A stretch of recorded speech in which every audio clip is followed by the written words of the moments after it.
Hello, my name is Helen Anderson. I'm the co-chair of the Social Issues Committee, and I'm honored to have the opportunity today to interview Endera Allen.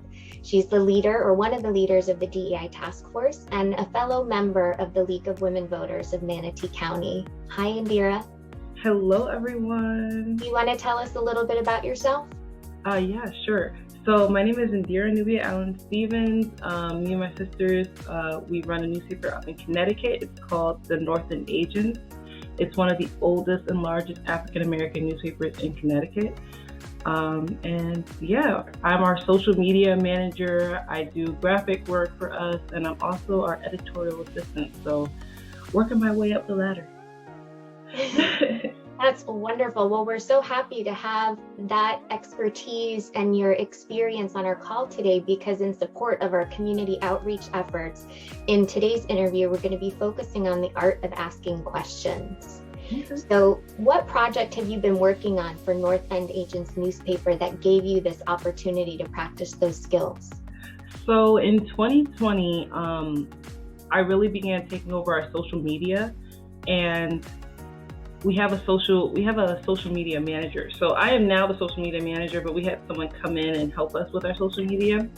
And he's like, people want to see you, they want to know you. And I'm like, I don't want to get on camera. But I got on camera and I started doing interviews, because then I wasn't going to be the focal point of being on camera. And I was like, I really love this. So I just got into it. I threw myself into it, and I've had amazing interviews thus far. Like, it's just been an amazing experience. What innate skills did you find as you started engaging in this that you had to call on for a good interview? I'm a very quick learner.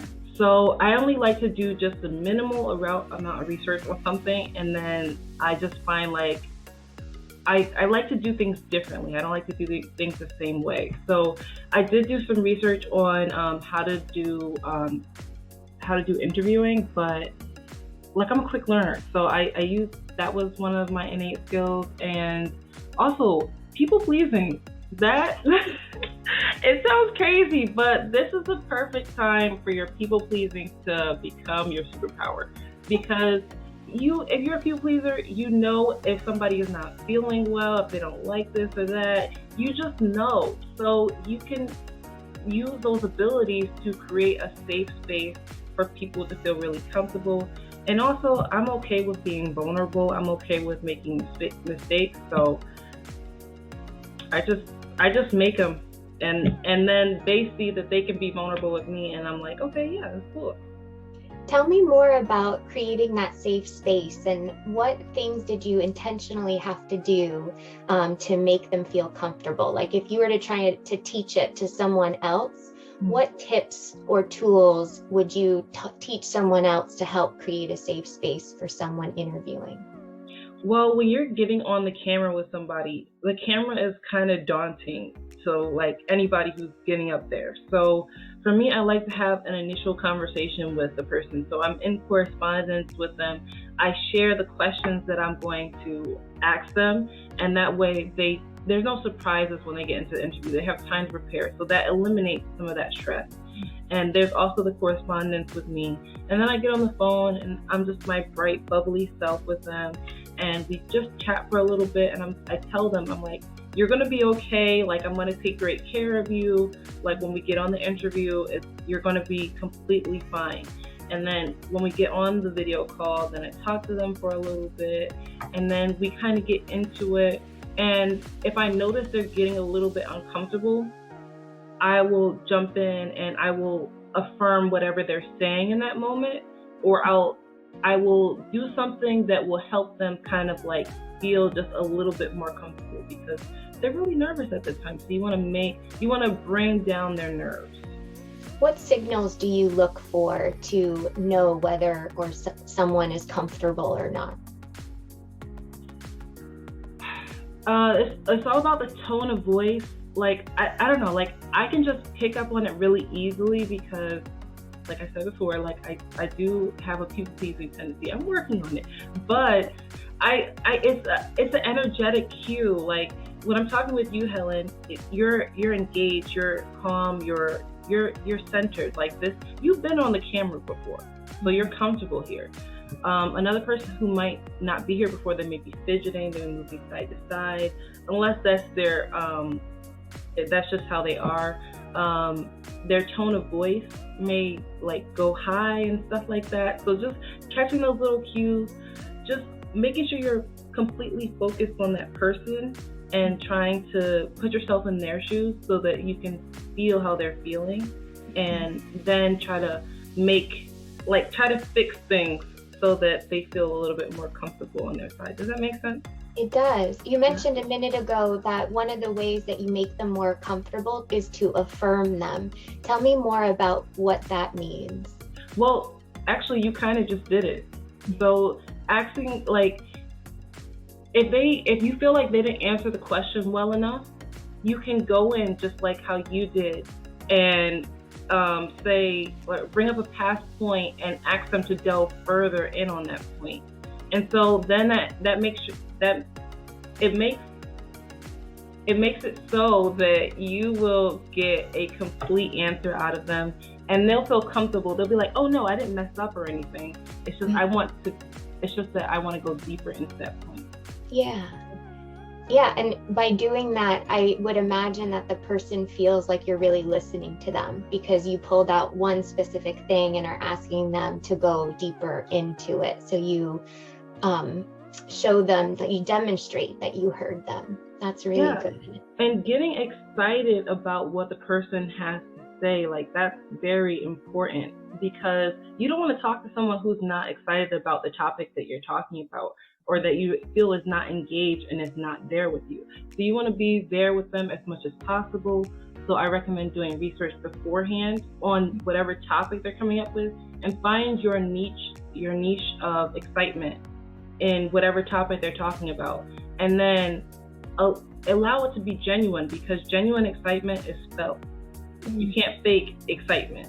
So you really want to be in tune and with the topic they're talking about. Say you something impromptu, unexpected came up on an interview, and you had to think on your feet as an interviewer. So you weren't prepared with your questions. Your interviewer didn't know you were going to go there. How would you do something spontaneous in the moment in an interview to ask a question or to continue to make your interviewee feel comfortable?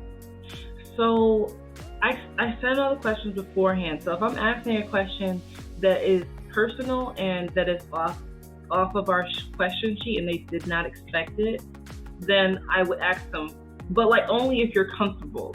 Like you don't have to answer that question if you're not comfortable. And so just making sure they know that it's okay that they don't have to answer the question if they're not comfortable, and giving them some time to think about it. So just not rushing them through it, because they need some time to think and formulate their thoughts. So just giving them that space to do that. And does that mean that you have to be quiet and be okay with silence during interviews too? Yes. Be okay with just a period of silence where you can just let the person speak. I mean, they talk about this in some of the videos that I researched before doing this, about having being okay with the silence and letting the question and the answer almost fall flat, because then you'll find that the other person may jump in to fill in that space, and sometimes you may actually want them to fill that space. So, but just pay attention so that it doesn't get awkward. Mm-hmm. So you don't want it to get too awkward, but you do want to honor and give silence so that they can surprise you. Excellent. So what if they surprise you with anger or frustration, or you sense that things all of a sudden that safe space is gone? What happens? What do you do when that happens? Think about what happened, what could have set them off, because they were fine just a moment ago, but something you said upset them. So you want to figure out what it was that upset them, and then you want to be on the same side with them. because it's not you over here fighting against them. You want to actually position yourself so you're on the same side with them. Because if you're interviewing someone, you want to be with them. So try to understand, ask questions when they get angry, because you want to slowly diffuse the situation. What upset you about that? And then, kind of lean in, get curious about it, because at this moment, you're becoming the learner. You're not intimidated by their upsetment, because their upsetment is actually not directed at you. Now, this could be a delusional thought, but it's okay to be delusional, okay? So you want to position yourself so that you're on the side with them, but you're trying to understand their positioning.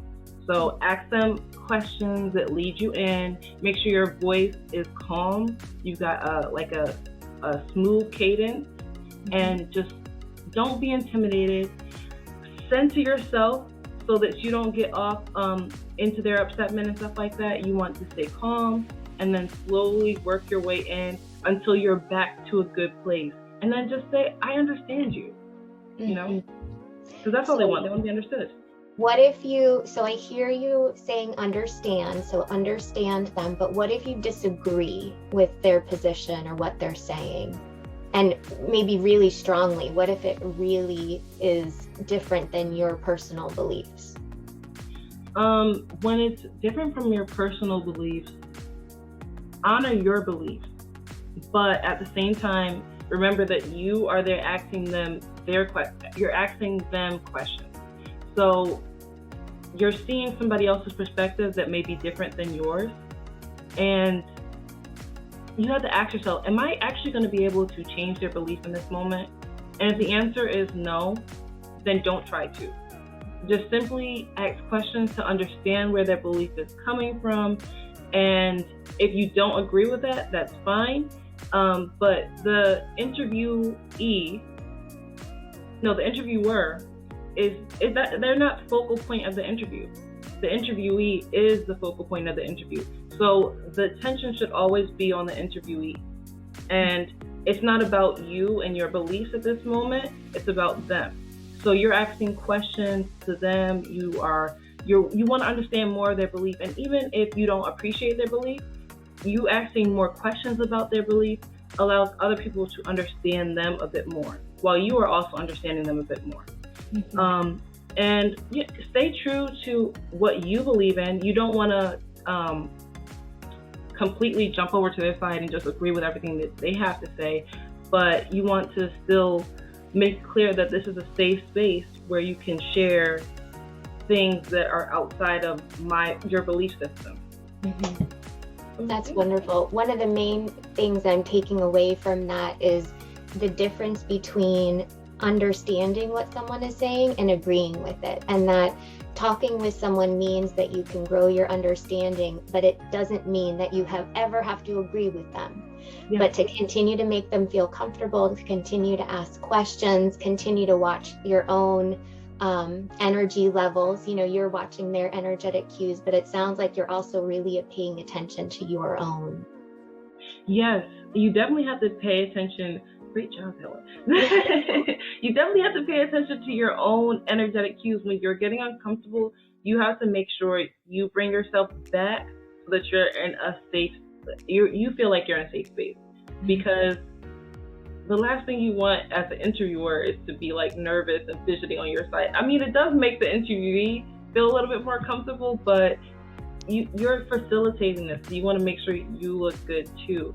So pay attention to your thoughts while you're listening, because your thoughts do impact how you flow. I would recommend doing affirmations beforehand, and if you feel uncomfortable, do some affirmations during, especially if you feel like you don't like what someone had to say. Mm-hmm. So yeah, just bring yourself back into center. May I ask you if there's one affirmation that you tend to use for yourself when you're doing work like this? I really like I am safe, and I am safe to share. I think that's really important to me, because I share in such a public setting that if the public doesn't like your opinion on something, it could lead to some negative comments and stuff like that. So reminding myself that I'm safe to share, also safe to mess up. I'm safe to mess up. That makes me feel better, and I'm like, okay, well, I may mess up, but I'll get back up and I'll try again. So those are mostly the ones that I go for. And also, I have this app called I Am. I like to do some calm affirmations beforehand. But yeah. May I ask one last question? Yeah, go ahead. Okay, so as a final question, the purpose of today's interview is really to help give our fellow league members who are doing community outreach efforts some tips and ideas for how to approach conversations with other organizations, other individuals in the community. What is one or two things that you would really want them to keep in their minds as they go out into the community and start to understand the needs and the stories that are out there? One, try and do as much research as you possibly can, and then find something that really interests you. Even if the topic could be as mundane as baseball, just find something that really interests you about it. And then when you go in and you start talking to people, feel them out first, have like a light conversation, and then start to lead them into the deeper topics that you want to lead them into, and lead them in with interest from the position that I am a learner. I am here to learn. I am excited about learning. I'm so curious right now. Can you please share with me? Two, make the person feel like they are important. Everybody wants to feel like they're important. And also come to them from the position of talking to them as equal. Sometimes we go in and there's like a disparity. People feel like they're not really they're talking to someone that's above them or something like that. So go into them like as if you and them are equals. And I mean, we are. So go in with the intention that you and them are equals, and you're just trying to get more of their perspective. Mm-hmm. And what else? Be yourself. Really be yourself, because when you are yourself, other people are allowed to be themselves. And that's why I say being vulnerable is really important, because you want other people to be vulnerable and share their truths with you. So by being vulnerable first and sharing your truths, you allow other people to do that as well. Yeah. That is beautiful. I think that's a wonderful place for us to end the interview for today. And thank you for being yourself with me this morning and for sharing your insights from your interview journey with us. No problem. All right. Bye.